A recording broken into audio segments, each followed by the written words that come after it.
Pane question 1 muri yeZimbabwe iri kutenderera yanetsa vanhu yavari kuzvibvunza kuti aiwa yes vanozochamisa vakabuda mupati yeCCC but koma MPs nemaCouncillors nemamayors anga arimo muparliament ari under CCC vachaita sei?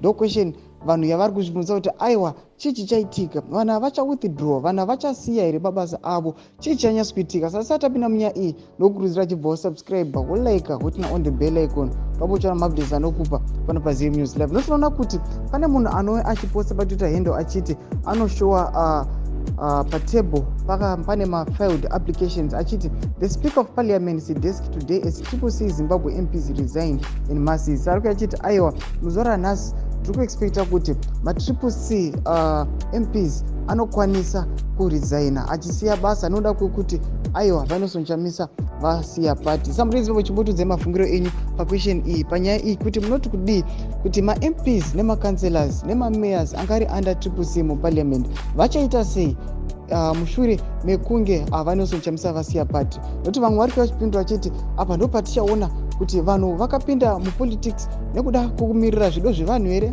kana kuti vaida kuchita change kana vaingotera vanosochamisa kuti vanhu vaingoda mari. Samurizi pabvine comment section medu mutudze mafungiro enyu muchisubscribe kulike zvinotina on the bell icon. Tinobochana mabdesi adokupa pano paZim News Live.